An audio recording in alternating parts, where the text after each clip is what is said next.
And we're checking in with Clay and Dale this morning. Clay, are you tired? You were at Polar Bites last night. How was it?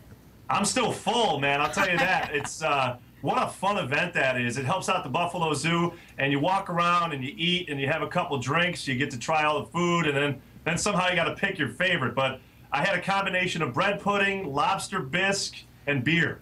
And you enjoyed the lobster, and you're not a seafood fan. No, I mean, it really was a great event. I hope next year they invite us back, because the Buffalo Zoo does a really cool event there. Yeah, absolutely. And I have to say, I have an inkling as to where that bread pudding is from, and I love that bread pudding. We're going to move on now, because George Strait is coming to town tonight at the First Niagara Center. This is an amazing concert, but tonight's concert is very special for a certain reason. Tell us about that.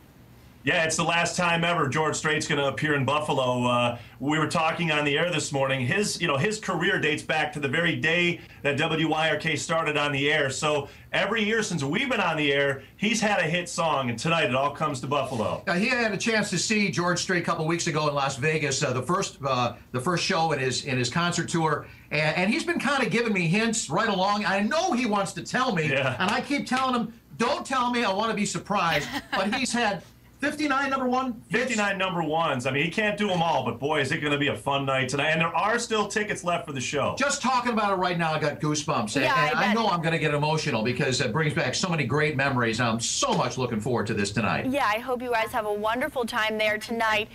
I'm hearing there's word that we always talking to you. We kind of always finish with maybe something random or a little bit off the wall, or we try to. We learned a couple weeks back when Clay was away, Dale revealed that Clay doesn't like new tires.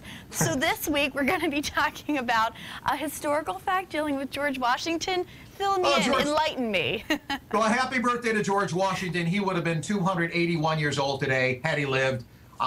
He gave the shortest inaugural speech in history, only 133 words long, and it took him less than a minute to deliver it. And he's the first president to appear on a postage stamp. And he always carried something with him. And Clay guessed it might have been a Bible. No, it wasn't a Bible. He always carried with him a portable sundial, like a sundial that you put on your wristwatch.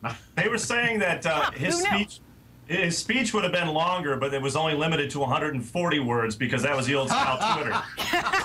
It was like the first Twitter ever, George Washington. So, it was hashtag I'm the president. Yeah, there you go. Dates way back. Clay and Dale, thank you guys so much for joining us. We'll check back in with you next Friday. Enjoy that concert tonight. Have a wonderful weekend. And remember, you can always listen to Clay and Dale every weekday morning on 106.5 WYRK. They're the Breakfast Club. You got to tune in.